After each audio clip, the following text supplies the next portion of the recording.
सिख भरा विकार, तो दाता दुख भंजन मेरी करो संभाल।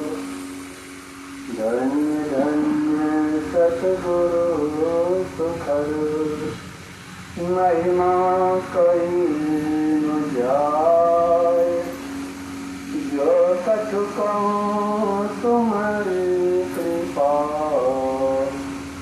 मोते कछु न बताए। जयति जयति श्री सतगुरु, जोरि पाँव पद धरों। जो कभी आशा कीजिए, बार बार विनती करूं।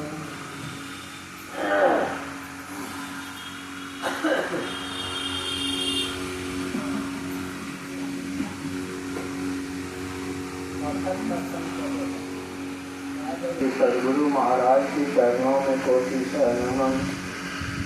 उपस्थित धर्मपुर सज्जनों, आदरणीय माता एवं भक्तिमती बहनों, यह सत्संग का आयोजन शादी के शुभ उपलक्ष्य पर किया गया है।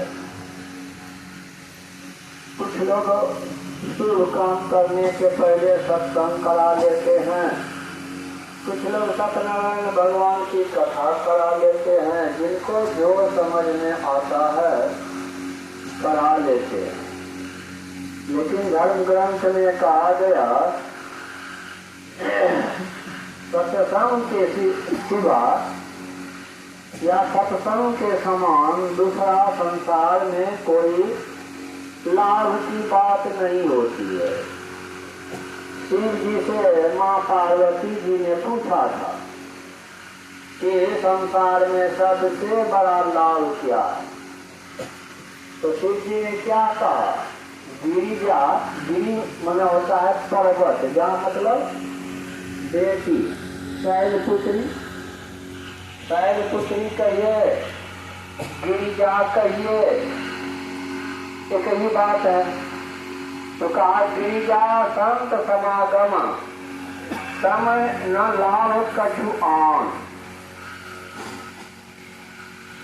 संत समागम अर्थात सत्संग के समान दूसरा कोई लाभ नहीं है। और भगवान श्री राम ने भी नवधा भक्ति बतलाते हुए माँ सबरी को क्या कहा कि अगर कोई मेरी भक्ति करना चाहते हैं तो प्रथम भगति संतन कर संगा। प्रारंभ यहीं से होगा, लेकिन लोग अपने अपने ढंग से भक्ति करते हैं, जिनको जैसा सुहाता है वैसा करते हैं। कल छठ पर्व था नहीं, छठ पर्व में 6 दिन तक बहुत पवित्रता के साथ रहते हैं। जो पर्व करते हैं बहुत पवित्र ढंग से भोजन बनाते हैं। अब भोजन में प्रसाद जो बनाते हैं, कड़वा भात भी होता नहीं, और दाल बनाते हैं, सिंधा नमक देते हैं, सीधा नमक नहीं, सिंधा नमक। अब मसाला क्या क्या देते हैं?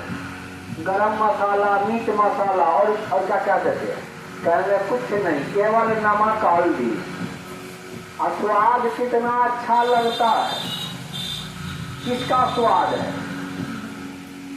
कहिएगा किसका स्वाद है? तो सोच समझ कर बोलिएगा तो यही बोलिएगा कि पवित्रता का स्वाद है। नहीं तो मसाला कितना मिलाते हैं फिर भी ऐसा स्वाद नहीं लगता है। पवित्र ढंग से रहते हैं इसलिए वैसा स्वादिष्ट लगता है। लेकिन दुख की बात है 6 दिन 7 दिन तो बहुत अच्छा पाड़े जी बन जाते हैं, और फिर क्या होता है? वही मुर्दा भात। मुर्दा जो है मुर्दा ही न है, मार करके ही न खाते, जिंदा खाते हैं। मुर्गा खाते हैं। अगर सर्वदिन पवित्रता से रहा जाए तो कितना अच्छा होगा। इसलिए कहा प्रथम भगति संतन कर संगा। संत के संग में जाएंगे तब ये सब बातें सुनने को मिलेगी कि क्या खाना चाहिए, क्या नहीं खाना चाहिए।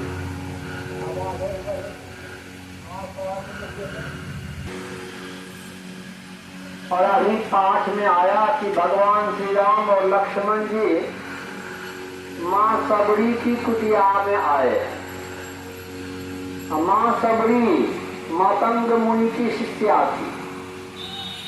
मतंग मुनि जब संसार से प्रयाण करने लगे, जाने लगे, तो खास करके मां सबरी से कहा कि मैं जा रहा हूं।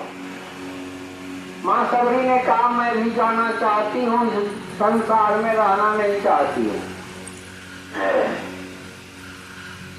लेकिन मतंग मुनि ने कहा नहीं, अभी तुमको रहना है। तुम्हारे आश्रम में भगवान श्री राम तुम्हारा अतिथि बनने आएंगे और उनके आने के बाद तुम जाना। ऐसी बात पर विश्वास करके मैं रही, बहुत दिन तक रही। कुछ लोग कहते 14,000 वर्ष तक रह गई। हम लोग अगर सोचें उस पर तो कहेंगे ये सब गप की बात है। आदमी 14,000 वर्ष बचता है, तब वो रहे कैसे? साधन विशेष के बल पर रहे। भगवान श्री राम 36,000 वर्ष तक राज किए थे। समय था, जीते होंगे उस समय के लोग। और अभी भी कुछ लोग हैं जो हमारी समझ से ज्यादा जीते हैं। हमारी समझ में तो ज्यादा से ज्यादा 100 वर्ष है, लेकिन अभी भी बहुत ऋषि मुनि हैं जो हजारों वर्ष जी रहे हैं। तो तप के बल से, योग के बल से कुछ भी किया जा सकता है। मां सबरी गुरु के वचन पर विश्वास करके रह गई, लेकिन जब वे गुरु की बात को याद करके कि एक दिन भगवान श्री राम और लक्ष्मण आएंगे, तो पूछे नहीं थे कि कब आएंगे। आपके गांव में नेता लोग कोई आने वाले हों, आपको खबर मिल जाए कि नेता आने वाले हैं, तो प्रश्न कीजिएगा कब आएंगे, काय बजे आएंगे।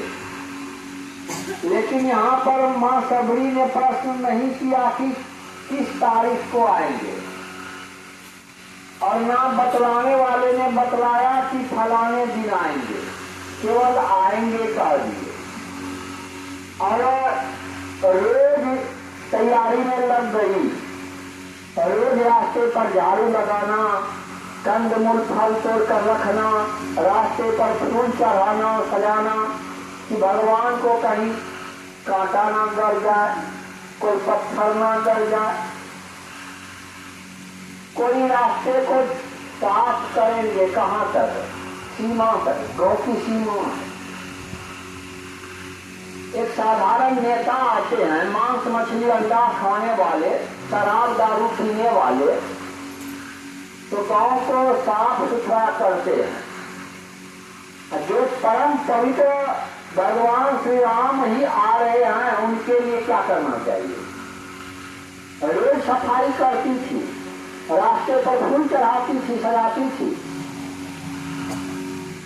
अन्य सन्यासी लोग जो थे उनको चिढ़ाया करते थे, अरे पगली तुम्हारे गुरुजी ने कह दिया कि आएंगे, तो क्या बरसों बीत गया अभी तक आए भी? छोड़ो इस पागलपन को और अपना काम करो। इसलिए कुछ नहीं बोलती थी। कहा जाता है जिस पेड़ की डाली में फल लगता है वह डाली झुक जाती है, और जिस डाली में फल नहीं लगता वह डाली उद्दंड रहता है। अर्थात भक्ति रूपी फल जिनके अंदर लग गया है वे शांत स्वभाव के हो जाते हैं। लोग क्या बोल रहे हैं, क्या कह रहे हैं, कौन हमको गाली दे रहे हैं, कौन हमको प्रणाम कर रहे हैं, इससे कोई मतलब नहीं आ जाता। माँ सबरी संतत्व को प्राप्त कर चुकी थी। वेशभूषा भले साधु का नहीं था, लेकिन अंदर से वे साधु थे।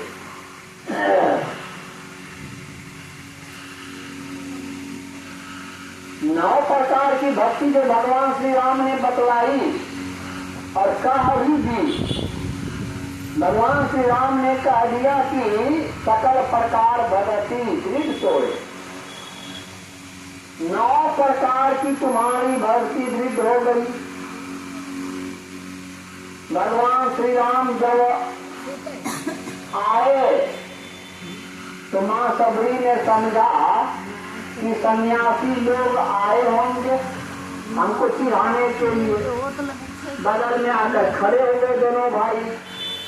अब माँ सबरी उस समय रास्ते पर फूल सजा रही थी कि भगवान आएंगे और उनके चरण में कांटा नहीं गिर जाए, पत्थर नहीं गिर जाए। अब भगवान बगल में आकर खड़े हैं, फूल से रास्ता को सजा रहे हैं। एक काम कर रहे हैं रास्ता को सजाने का, तो एक काम पर ही ख्याल रहना चाहिए, लेकिन उनका ख्याल काम पर नहीं था। तन काम में, मन राम में।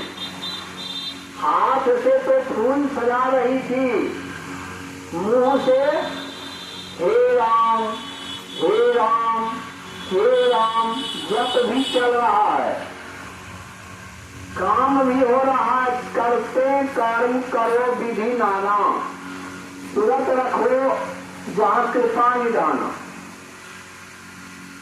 मन लगा हुआ है राम में, तन लगा हुआ है काम में, और काम भी कैसा हो रहा है, भगवान आएंगे उनके चरण में, कोमल चरण में कांटा नहीं गिर जाए। जबकि भगवान को कितना कांटा गिर चुका था। जा रहे थे जंगल, खड़ाऊ पहन करके, वह खड़ाऊ भी भरत मांग लिए, दे दीजिए सिंहासन पर यही रखेंगे, आप तो लौट कर जाने वाले में से हैं नहीं, तो आपका खड़ाऊ ही आपका प्रतीक होगा। खाली पैर जंगल में चल रहे थे, कोई आपके हम महात्मा आते हैं, रास्ता में कितना कष्ट हुआ नहीं हुआ, उससे हमको विशेष देना नहीं। हमारे यहाँ आए हैं तो हम अधिक से अधिक स्वागत करने का प्रयास करेंगे। ऐसा नहीं कहने कि रास्ता में तो आपको बहुत कष्ट हो गए किया है, तो थोड़ा मेरे यहाँ भी कष्ट सह लीजिए। प्रयास करते हैं कि अधिक से अधिक उसको सुख दे सकें। भगवान श्री राम बगल में खड़े हैं, माँ सबरी फूल सजा रही है, मुंह से हे राम जप भी चल रहा है। माई दाई को चाहिए कि काम कर रहे हैं, सीख लेनी चाहिए, शिक्षा लेनी चाहिए कि माँ सबरी क्या कर रही थी। शरीर से, हाथ से काम भी कर रही है, मुंह से जप भी कर रही है। इसी प्रकार की शिक्षा हम लोगों को दी जाती है कि तन से काम, मन से राम, जप भी कीजिए और काम भी कीजिए, तो काम के ऊपर जप का प्रभाव पड़ेगा। झाड़ू लगा रहे हैं, जप कीजिए, भोजन बना रहे हैं, जप कीजिए, कुछ भी कर रहे हैं, यहाँ तक कहा गया है कि लेटरिंग भी कर रहे हैं तो जप कीजिए। और सबों के लिए यह उपदेश है, ऐसा नहीं माई दाई के लिए और बाबू भैया के लिए नहीं,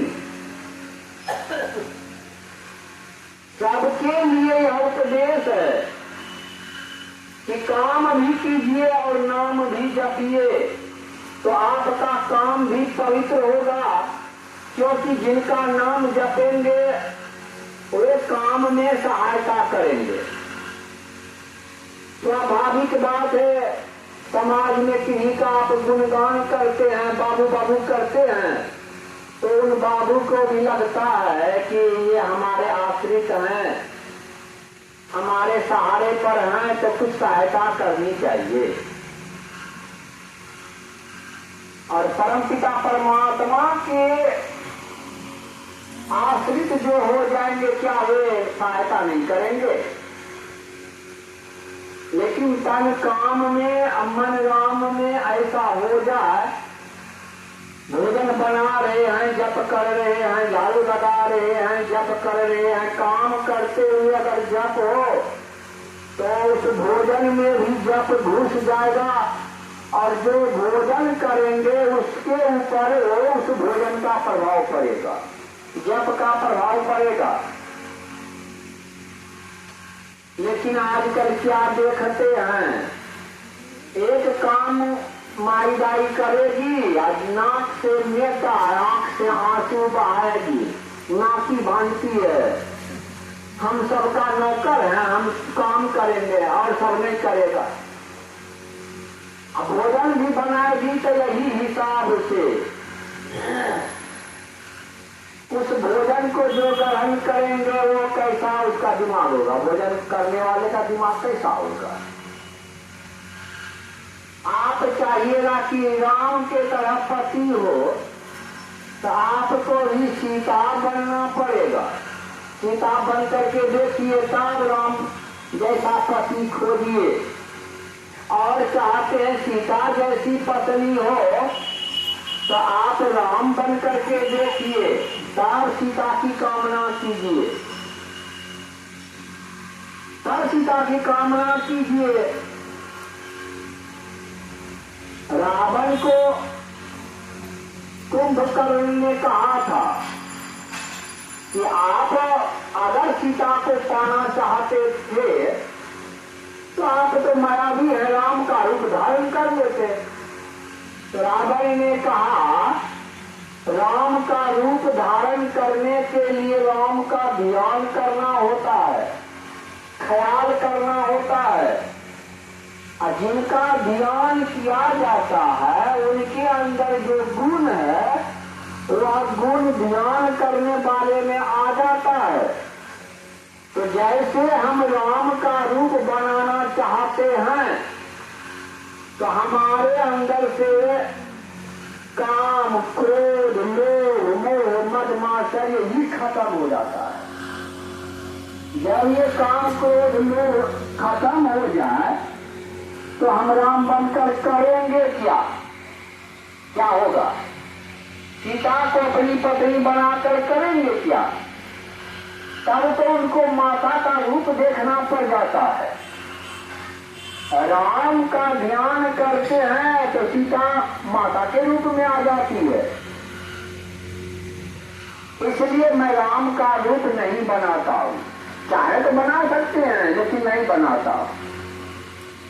तो मतलब जिनका आप ध्यान कीजिएगा ऐसा गुण आप में आएगा। भगवान श्री राम बगल में आकर खड़े हैं, लेकिन मां सबरी का ध्यान कहाँ है? भगवान पर। अब भगवान चुपचाप बगल में आकर खड़े हैं, मां सबरी मन में सोच रही है। अन्य सन्यासी लोग आते थे तो हमको चिढ़ाते थे, कोई पत्नी कहते थे, कोई कुछ कहते थे, कोई कहता है। पागल में और भक्त में कोई अंतर नहीं होता है। संसार की दृष्टि में भक्त पागल ही होते हैं, संसार की दृष्टि में भक्त पागल ही होते हैं, और भक्त की दृष्टि में संत की दृष्टि में संसार के लोग पागल होते हैं। स्वामी विवेकानंद जी ने कहा यह संसार जो है पागल खाना है। कोई पैसे के लिए पागल, कोई प्रतिष्ठा के लिए पागल, कोई भक्ति के लिए पागल, तो कोई कुछ के लिए, कोई कुछ के लिए, सब पागल है। क्योंकि सब कुछ ना कुछ पाना चाहता है, और जो जिस चीज को पाना चाहता है वो उसके लिए पागल ही होता है। कोई दारू पीने में पागल, कोई कुछ करने में, डकैती करने में ही पागल। यह संसार पागल खाना है। इस संसार में पागलपन से कोई बच नहीं सकता है। कोई हमको पागल कहते हैं, दूसरे को हम पागल कहते हैं, सब के सब पागल है। कोई पागलपन से बचा नहीं है। और अपने लिए भी उन्होंने कहा मैं भी पागल हूं। पागल का मतलब जो किसी चीज को पाने में अपने आप को गला दे, वह पागल है। अपना अस्तित्व खो दे। शराबी जो है शराब पीने में अपना अस्तित्व खो देता है।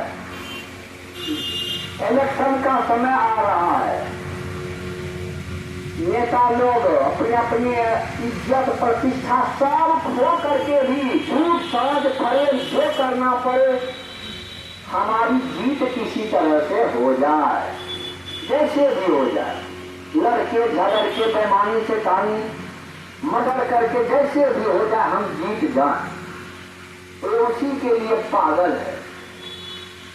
पागलपन से संसार में कोई बच नहीं सकता। माँ सबरी कहती है सन्यासी लोग हमें पागल कहते हैं, लेकिन ये कौन सन्यासी है चुपचाप आकर खड़े हैं। माँ सबरी की दृष्टि है फूल पर, भगवान की दृष्टि है माँ सबरी पर। माँ सबरी का काम देख करके, व्यवहार देख करके भगवान मुग्ध हैं। ये हमारा जप कर रहे हैं, नाम जप रहे हैं, और हमारे लिए काम भी कर रहे हैं। भक्ति भाव में विह्वल होकर के चुपचाप खड़े हैं। माँ सबरी को लगा देखना चाहिए कौन है। दृष्टिकोण पर की देखती है कि ऐसा सन्यासी को तो मैंने कभी नहीं देखा था। पूछ बैठी क्या आप भगवान श्री राम हैं? तो भगवान तो भाव विह्वल थे, भक्ति भाव में विह्वल होने के कारण भगवान ने मुंह से कुछ नहीं बोल सके, इशारा में हामी भरे। क्या ये आपके अनुज लक्ष्मण है? फिर दोनों को ले गए अपनी कुटिया में, कंद मूल फल ला करके जो रखे थे खाने को दिए। इसमें बहुत तरह की बातें आती है कि भगवान श्री राम को जूठा फल खिलाई माँ सबरी ने। कुछ लोगों का तर्क है कि नहीं, बिल्कुल गलत है, जूठा फल नहीं खिलाए हैं। जूठा फल कैसे खिलाए? तो कहने वाले कहते हैं कि किसी फल को तोड़कर चखती थी, बढ़िया लगता है तो रखती थी, या नहीं खट्टा लग रहा है तो फेंक देती थी।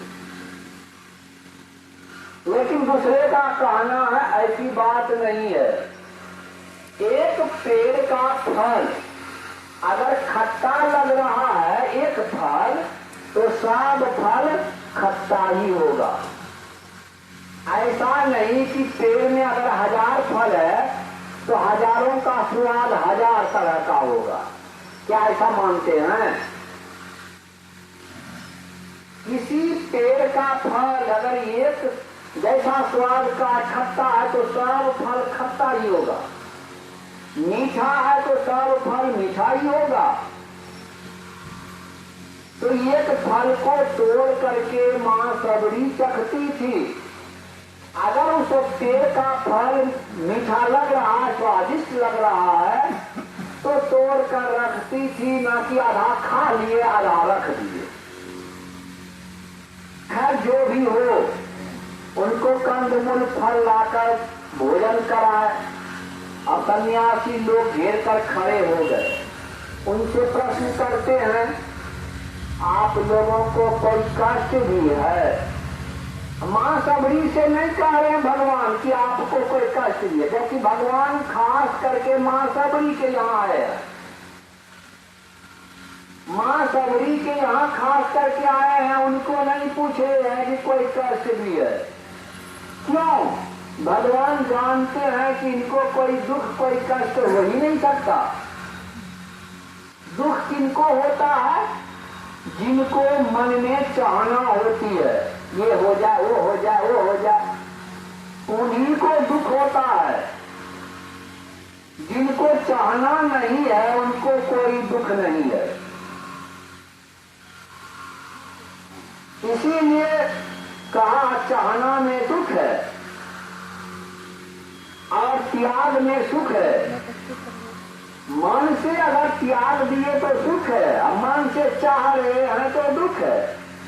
क्योंकि जहाँ चाह है वहाँ तो कमी की बात हो ही जाएगी, और जहाँ कमी होगी तो वहाँ दुख तो होगा ही। इसीलिए कबीर साहब ने कहा, चाह गई चिंता मिटी मनवा बेपरवाह, जाको कछु न चाहिए तो ही शहंशाह। अब जो शहंशाह हो जाए और उनको कोई कमी होगी, अगर कमी नहीं होगी तो उनसे पूछना ही बेकार है कि तुमको भी कोई कमी है, कोई दिक्कत है तो बोलो। सन्यासी लोगों से कहते हैं आप लोगों को कोई दिक्कत भी है, तो सन्यासी लोग कहते हैं हाँ क्या? एक तालाब है, तालाब में पानी हम लोग लेते थे, तालाब का पानी जो है खराब हो गया, उसमें कीड़ा पड़ गया। आपका चरण तो ऐसा है कि जो पत्थर में सट गया तो पत्थर स्त्री का रूप धारण कर लिया। आप अगर जाकर चरण सटा देते तो जल पवित्र हो जाएगा। भगवान तो सब जानते ही हैं कि ये मेरे भक्तों का अपमान किया है।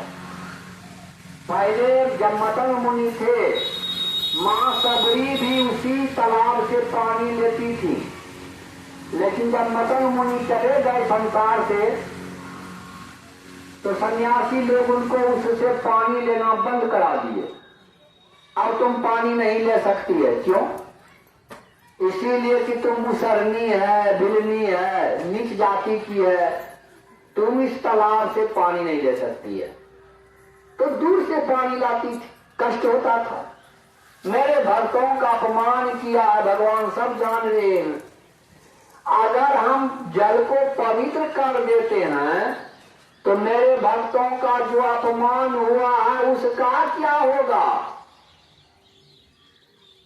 इसीलिए भगवान कुछ नहीं बोले कि जल पवित्र हो ही जाएगा। कहा ठीक है चलिए, गए जल में पैर रख दिए, लेकिन जल टस से मस नहीं हुआ। भगवान का चरण पर जाए जल पवित्र नहीं हो, ये कैसी बात हो गई? यही बात जब राजा सगर के 7,000 पुत्र जलकर भस्म हो गया कपिल मुनि के कोप से, उनके वंशज अंशुमान, दिलीप, भगीरथ सबके सब तपस्या किए उस जीव के उद्धार के लिए। जब अंत में भगीरथ गंगा को धरती पर लाने में सक्षम हुई तो भगवान विष्णु ने गंगा से कहा, गंगा तुमको धरती पर जाना होगा। कहा नहीं, धरती पर बहुत पापी लोग रहते हैं, पापी लोग रहते हैं, आएंगे मेरे अंदर स्नान करेंगे, सब पाप तो धुल जाएगा मेरे अंदर, हम तो पाप से बोझिला हो जाएंगे। एक फिल्मी गाना गाते हैं करके गंगा को खराब देते, गंगा की दुआई, गंगा मैया की जाए, गंगा मैया की जाए, स्नान कर लेंगे हमारा सब पाप धुल जाएगा। तो हम तो पाप से बोझिला हो जाएंगे, हमारा पाप कैसे धुलेगा? तो भगवान ने कहा जब संतों का चरण तुम्हारे अंदर पड़ेगा तो तुम्हारा भी पाप धुल जाएगा। ऐसा नहीं कहे कि हम जाके चरण सटा देंगे तुम्हारा पाप धुल जाएगा, ऐसा नहीं कहा। कहा संतों का चरण जब तुम्हारे अंदर पड़ेगा तो तुम्हारा भी पाप धुल जाएगा। तब गंगा धरती पर आने को तैयार हुई। तो भगवान श्री राम चरण तो रख दिए जल में, शांत भगवंत और भक्त तीनों के चरण से गंगा पवित्र हो सकती है। तालाब का पानी पवित्र क्यों नहीं हुआ? इसीलिए कहा गया प्रबल प्रेम के पाले पड़कर प्रभु का नियम बदलते देखा, अपना मान टले टल जाए पर भक्त का मान न टलते देखा। भगवान श्री कृष्ण ने कहा था मैं युद्ध में हथियार नहीं उठाऊंगा, लेकिन वो भी कर्म करके ही रह गए। भक्त के लिए भगवान ने क्या नहीं किया, अपना परम तोड़ दिया, लेकिन भक्त का प्राण रखे। अगर मैं अपना प्राण रखता हूं तो भक्त का प्राण जाएगा, तो प्राण को ही तोड़ देते हैं, प्राण को भक्त का प्राण रखते हैं। यहां पर क्या किया? अपना प्राण तोड़ दिया। क्या हुआ? जल पवित्र नहीं हुआ। कहा देखो भाई, हमको तो आप लोगों ने जो कहा मैंने किया, मुझे लगता है अगर ये मां सबड़ी चरण रख दे जल में तो हो सकता है जल पवित्र हो जाए। क्या हुआ मतलब? मतलब ये निकला कि हम ये बात कह रहे हैं कि हमारे चरण से तो जल पवित्र नहीं हुआ, लेकिन इनके चरण से जल पवित्र हो जाएगा। ये मैं कह रहा हूं। भगवान श्री राम कहना चाहते हैं कि मैं कह रहा हूं, सीधे सीधे शब्दों में तो नहीं कह रहे, घुरा के कह रहे हैं कि मुझे लगता है कि ये मां सबड़ी अगर चरण रख दे इस जल में तो जल पवित्र हो सकता है। उनसे सब अनुनय विनय किया और मां सबड़ी चरण रख दिए, सचमुच में जल पवित्र हो गया। भगवान भक्त के लिए ऐसा किया, ऐसा नहीं कि उनके चरण से जल पवित्र नहीं हो सकता था, लेकिन अगर मेरे चरण से ही जल पवित्र हो जाए तो मेरे भक्तों का जो अपमान किया है उसका क्या होगा? उनको तो सम्मान दिलाना है।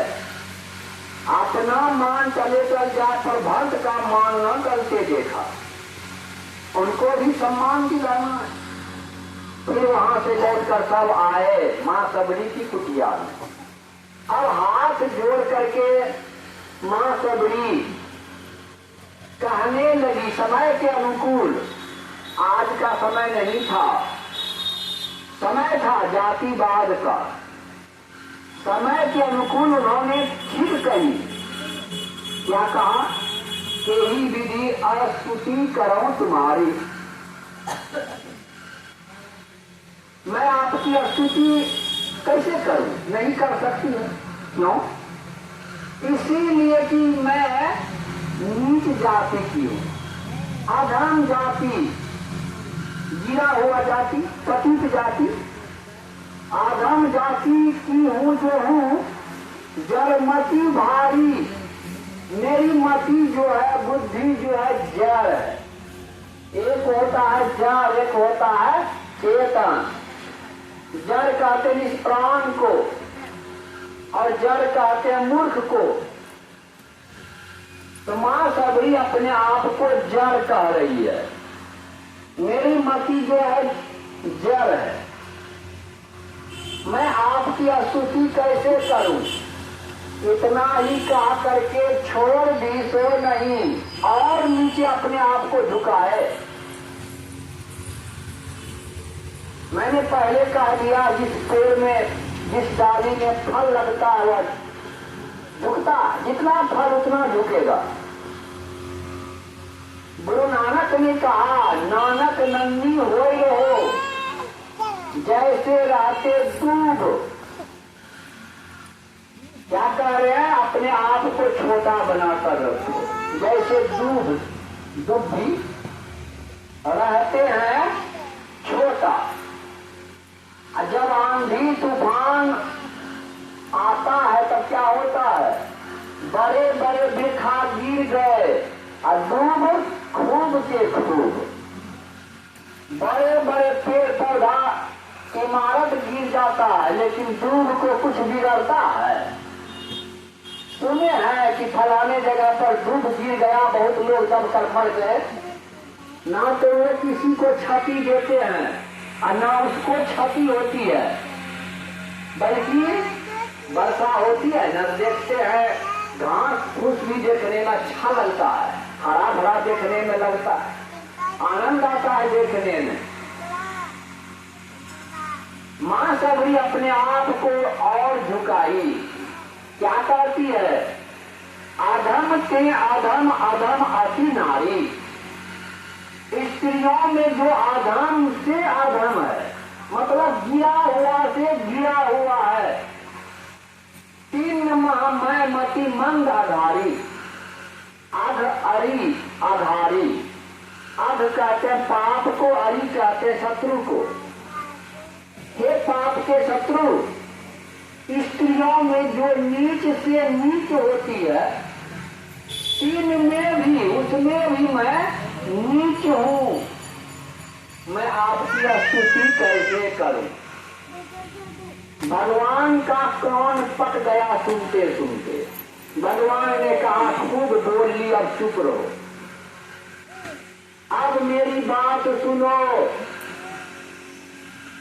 तुम जो जाति पाति की बात कर रही हो, हम जाति पाति नहीं मानते हैं। कहा रघुपति सुनु भामिनी। सबसे पहली बात उन्होंने कही, हे भामिनी मेरी बात सुनो। भामिनी शब्द का चाहे जो भी अर्थ हो, लेकिन यहाँ पर भामिनी शब्द का अर्थ सुंदरी है। कैसी सुंदरी थी? कहते हैं जब उनका पति शादी करके लिए जा रहे थे, आजकल का समय नहीं था, समय था, उस समय लुक लज्जा की बात थी। शादी हो गई, पति अपने पत्नी का अभी तक मुखरा भी नहीं देखा है। जब एकांत स्थान आया तो घूंघट उठा करके देखता है तो देखता है काली कलौटी है, गाल खुला हुआ है, दांत निकला हुआ है, बाल बिखरा हुआ है, बड़ी बड़ी आंख है, देखने में भुतनी जैसे लगती है।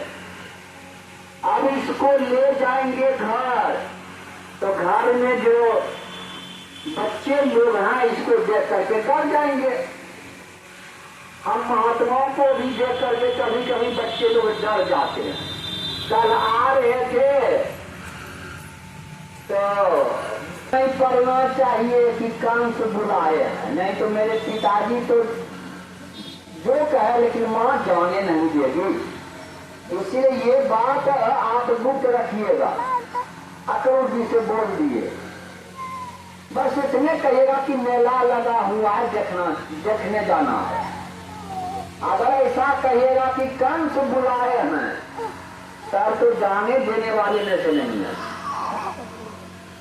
जब ये लोग मेला देखने जा रहे थे, साथ में उनके अग्रज बलराम जी भी हैं और साथी लोग हैं, ग्वाल बाल सब भी हैं, जा रहे हैं मथुरा।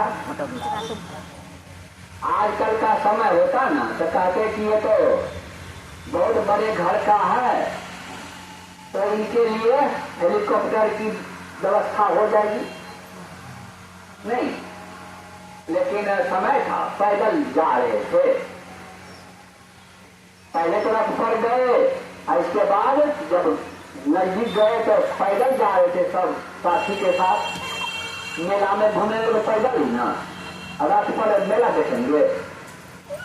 जा रहे थे एक निर्जन स्थान में, एकांत जगह में। एक माई कहिए, महिला कहिए, कुबड़ी थी। कुबड़ी देखे आप लोग कभी? पीठ पर ऊंचा उठा हुआ है, झुक करके चलते हैं, लंगड़ा लगा करके चलते हैं। जा रही थी, हाथ में एक थाल है, थाल में ढेर सा चंदन घिसा हुआ है। जा रही थी, भगवान कृष्ण ने क्या कहा, ऐ सुंदरी सुनो, जीवन में ये अपने लिए पहली बार सुंदरी शब्द सुनी थी। वह कुब्जा जो है इधर उधर देखने लगी, यहाँ पर तो और कोई है नहीं, कोई औरत रहे, महिला रहे तब तो समझे कि भाई हो सकता उनको कहे होंगे, अब कोई है ही नहीं तो हम ही को कहे होंगे।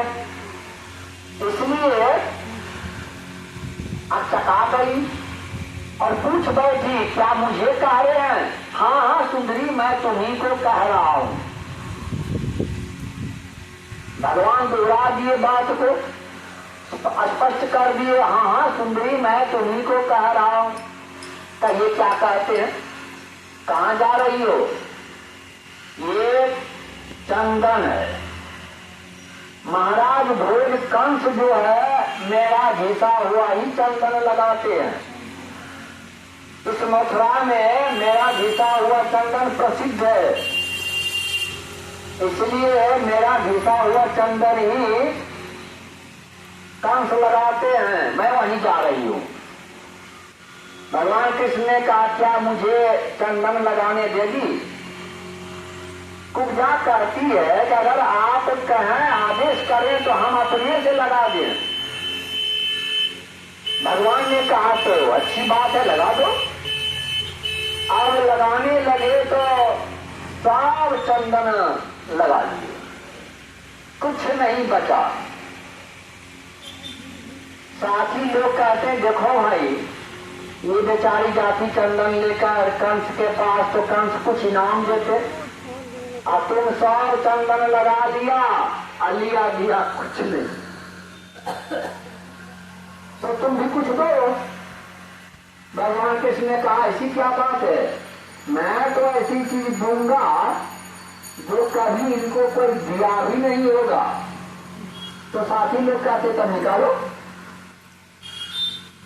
भगवान कृष्ण ने क्या किया, कुब्जा के एक पैर पर अपना पैर रख दिया और एक हाथ को पकड़ा। बलराम जो थे यह दृश्य देख करके मुंह फेर दिया और इशारा किया, देखो भाई यह ब्रज नहीं है, यह गोकुल नहीं है, इसीलिए मथुरा है, सावधान होकर के रहना। भगवान कृष्ण के हम सावधान है, इशारा से बोले हम सावधान है, घबराने की बात नहीं है।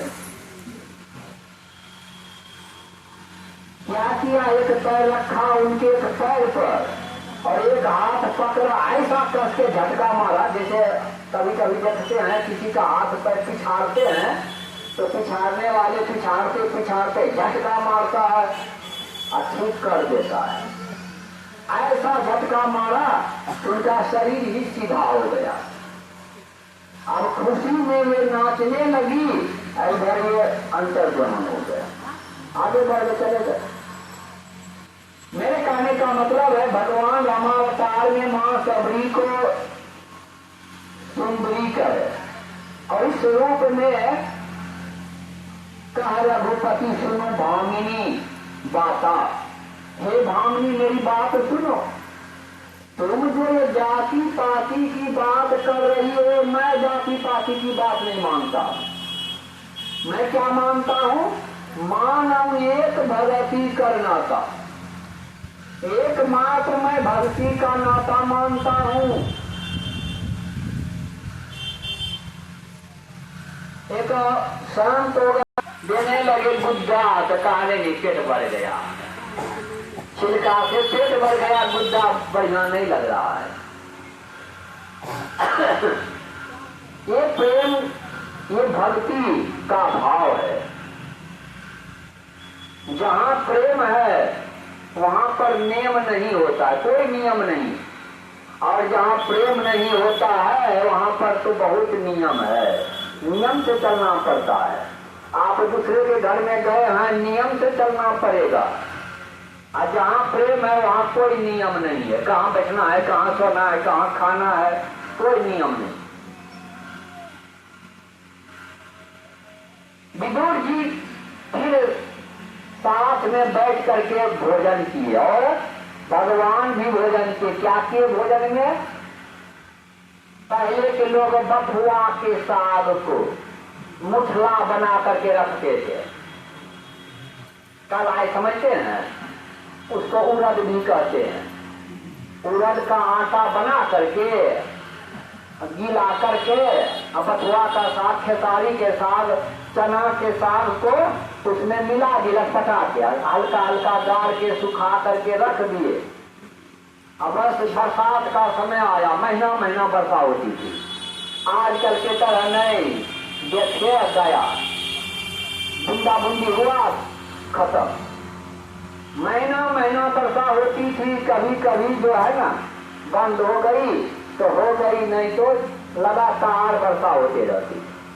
उसके लिए साग सब्जी कहाँ से लाएंगे? तो वही साग जो है ना सुखा करके जो रखे हैं उसी में नमक हल्दी मिला दिए, सब्जी बना करके उसी के साथ खा लिए।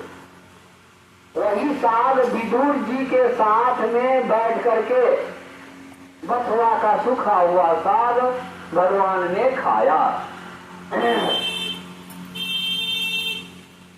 तो कहते हैं कि साहब के दरबार में केवल भक्ति प्यार, केवल भक्ति प्यार, राम भक्तन सो राजी, तजा सकल पकवान खाए दासी सुत बाजी। जब तक नेम आचार करे बहु तेरा कोई, खाए सबरी के बेर मुए ऋषि मुनि सब रोई। भगवान माँ सबरी के आश्रम में गए, जाति पाति की वहां पर बात करते तो भगवान उनके आश्रम में नहीं जाते। लोग कहते हैं गोस्वामी तुलसीदास जी जाति पाति की बात किए हैं। क्या किए? तो जाति के ब्राह्मण थे, इसीलिए कहते हैं ब्राह्मण की पूजा करनी चाहिए। ब्राह्मण किनको कहते हैं? ब्रह्म जनाते ब्राह्मण, जो ब्रह्म को जानते हैं अथवा जानने का प्रयास कर रहे हैं, साधन भजन में लगे हुए हैं, वह ब्राह्मण। ऐसे ब्राह्मण की पूजा करनी चाहिए। जाति से कोई ब्राह्मण नहीं होता है, जाति से कोई क्षत्रिय नहीं होता है। अगर ऐसा होता तब तो सबको ब्राह्मण कहते और सबको क्षत्रिय कहते। उस जाति के लोगों को क्षत्रिय कहते हैं कि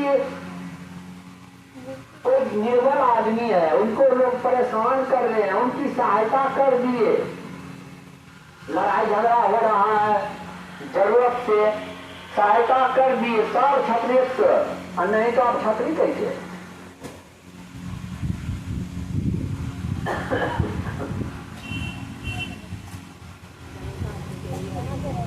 तो जाति से कोई ब्राह्मण नहीं, भगवान जाति पाति नहीं मानते। अगर जाति की बात गोस्वामी तुलसीदास जी करते तो रावण भी जाति के कौन थे? ब्राह्मण थे। उनको राक्षस की पदवी नहीं दी जाती। लंका निशिचर निकट निवासा, यहाँ कहाँ सज्जन के बासा। और विभीषण किस जाति के थे? क्या कहेंगे? जब रावण का भाई ही था तो किस जाति के होंगे? हो सकते हैं वो भी तो ब्राह्मण होंगे, ब्राह्मण थे, तो उनको कहा उतनी प्रतिष्ठा दी गई। वही गोस्वामी जी अपने कलम से लिखे, विभीषण के लिए कुछ और बात, रावण के लिए कुछ और बात, कुंभकर्ण के लिए कुछ और बात। तीनों तो भाई थे, तो जाति भी एक होंगे। अलग अलग बातें कैसे लिखी गई? यहाँ पर जाति भाव में नहीं, विचार भाव में, व्यवहार भाव में, आचरण भाव में लिखा गया है।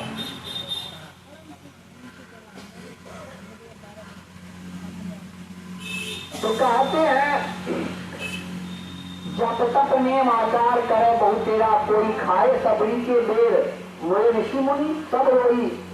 किया युधिष्ठिर जग बतला सकल समाजा, मर्दा सबका मान सपच बिनु घंट न बाजा। युधिष्ठिर जी महाराज जब पिए, राजा महाराजा लोग खा लिए, बहुत ऋषि मुनि लोग खा लिए, लेकिन जब तक सपत जी महाराज नहीं आए, भोजन नहीं किए, घंटा नहीं बजा। घंटा नहीं बजा तो जग नहीं हुआ। उनको बुलाया गया, भोजन कराया गया, 1 घंटा तो बज गया, फिर घंटा बजना बंद। क्यों? द्रौपदी को मन में हुआ कि सबके लिए बबरची है भोजन बनाने वाला रसोइया, इनके लिए हम अपने से 56 प्रकार का व्यंजन बनाए। इनको चाहिए कि भोजन करें, अलग अलग स्वाद का बखान करें। हाँ, ये सब्जी अच्छी है, इसमें नमक कम है, इसमें ज्यादा नमक है, ये ठीक लग रही है। कुछ नहीं बोले, सबको मिला दिए, घंट बना दिए। अरे 56 प्रकार है, अगर एक एक बार भी मुंह में लेंगे तो 56 बार मुंह में हाथ लेना पड़ेगा। कौन इस झंझट में पड़ता है? सबको मिला करके खाना शुरू कर दिया। एक बार मुंह में लिए, 1 घंटा बजा, और दूसरा बार लेना ही चाह रहे थे। द्रौपदी के मन में ऐसी बात आई, हाथ रुक गया आधार में, बीच में। कहते हैं महाराज भोजन किया जाए, 5 भाई पांडव हैं, भगवान कृष्ण सबके सब खड़े हैं, घेर कर भोजन करेंगे, घंटा बजेगा। 1 घंटा तो बजा, अब घंटा नहीं बज रहा है, महाराज भोजन कीजिए। नहीं, अब जो भोजन होगा डोम का भोजन होगा। ये क्या हो गया? जाकर द्रौपदी से पूछ। भगवान ने कहा द्रौपदी से जाकर पूछो। द्रौपदी से जाकर पूछते हैं, युधिष्ठिर जी महाराज क्या तुमने कुछ कही क्या? नहीं, हम कुछ कहे तो नहीं, मन में ही सोचे। आखिर जात का तो डोमेन है, उसको स्वाद क्या लेना जाने। ये बंदर जाने अगर का सवाल है। बस कहा महाराज भोजन कीजिए, गलती हो गई तब जो हो, लेकिन हम भोजन अगर कर भी लेंगे घंटा तो नहीं बजेगा। अब घंटा बजे या नहीं बजे, लेकिन आप भोजन जरूर कीजिए। ठीक है, भोजन कर लेते, भोजन किए, लेकिन घंटा बजा नहीं। तब अपने से जाकर 2 घंटा बजा दिए। युधिष्ठिर जब बटवा सकल समाजा, मर्दा सबका मान सपत बिन घंट ना बाजा। परंतु ऊंची जाति का मत को कर अहंकार, साहब के दरबार में केवल भक्ति प्यारा। भगवान को केवल भक्ति प्यारा है, जाति पाति नहीं। भगवान श्री राम कहते हैं कि रघुपति सुन भामिनी बाता, मानव एक भगति करना था। जाति पाति कुल धर्म बड़ाई, धन बल परिजन गुण चतुराई। बहुत चतुर आदमी है, बहुत धन है, बहुत शरीर में शक्ति है, ऊंचे जाति के हैं, अच्छा परिवार है, सब कुछ है, लेकिन भगतिहीन नर सो है कैसा। अगर वैसा आदमी भक्तिहीन है तो वह कैसे शोभते, अर्थात शोभाहीन लगते हैं। बिनु जल बारिश जैसा आकाश में बादल तो हो, लेकिन एक बूंद भी वर्षा नहीं हो, तो वह बादल किस काम का। तो उसी तरह वह व्यक्ति जिनमें भक्ति नहीं है और सब कुछ है, तो वह आदमी का वह सब किस काम का। नवधा भगति कहो तो ही पाई, मैं तुमको पा करके 9 प्रकार की भक्ति कहता हूँ। सबको हम नहीं कहे, सबको हम नहीं कहे, केवल तुम्ही को कह रहे हैं। नवधा भगति कहो तो ही पाई, सावधान। सबसे पहली बात कहे सावधान। अर्थात सब तरफ से मन को समेट करके मेरी बात सुनो, ये सावधान सुनो, सावधान होकर के सुनो। सुनो और करो क्या, इस काम से सुनो उस काम से निकाल दो नहीं। तब धारू मन माही, मन में धारण करो। धारण करने की बात है, अगर धारण नहीं किया तो कहानी सुनने से कुछ नहीं होने जाने को है। ऐसे कुछ पाने की जननी है करना, करने की जननी है सुनना। सुन करके ही कुछ होता है, लेकिन केवल सुन करके नहीं होता है। केवल सुन करके नहीं होगा, सुनने के बाद करना भी पड़ेगा। प्रथम भगति संतन कर संगा। अगर कोई मेरा भक्त मेरी भक्ति करना चाहता है तो भक्ति पहली भक्ति संतों का संग करो। और संत के संग में कुछ सुनने को मिलेगा। क्या मिलेगा? लैला मजनू की कहानी की, तोता मैना की कहानी कहे नहीं। सत्संग में भगवत चर्चा होगी, संत भगवंत की चर्चा होगी, उसको सुनो। कैसे सुनो? मम रति मम, उसमें रत हो जाओ। अर्थात अपने आप को उसमें खो दो। दूसरी रति मन कथा प्रसंगा, रत हो जाओ उसमें, अपने आप को मिला दो। अपने आप को सब कुछ भूल करके सत्संग के वचनों को सुनो। दूसरी रति मन कथा प्रसंगा। फिर कहते हैं गुरु पद पंकज सेवा। सुनते सुनते ठीक से जब सुनेंगे तो मन में होगा हमें भी गुरु धारण करके कुछ करना चाहिए, कुछ करना चाहिए। तब मन में जिज्ञासा होगी, गुरु पद पंकज सेवा, गुरु धारण करने की इच्छा होगी। तब गुरु धारण करेंगे, और तब गुरु धारण करेंगे तो गुरु पद पंकज सेवा, गुरु की सेवा कीजिए। कैसे सेवा कीजिए? अमान, मान रहित होकर के, अभिमान में नहीं। अभिमानी से भक्ति हो ही नहीं सकती है। गुरु महाराज कहते थे उनसे भक्ति होती है, अर्थात जो भक्ति करते हैं वो नरके ही हैं। विद्या ददाति विनयम, विद्या विनय को प्रदान करती है। कहते हैं कौन नभने जाएगा?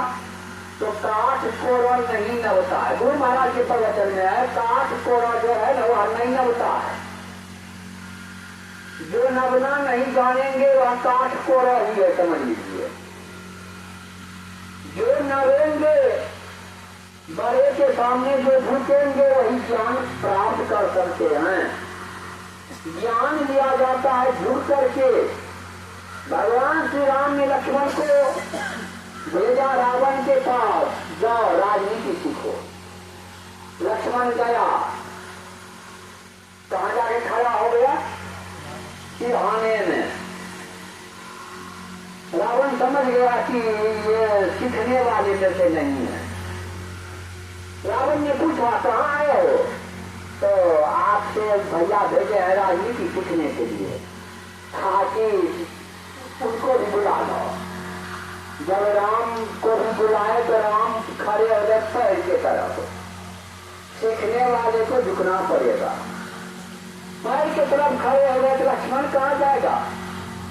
जब अग्रज पैर के तरफ जा रहे हैं तो अनुज कहाँ जाएगा? वो भी पैर के तरफ खड़े हो गए। अर्थात सीखने की बात राम में थी, लक्ष्मण में नहीं।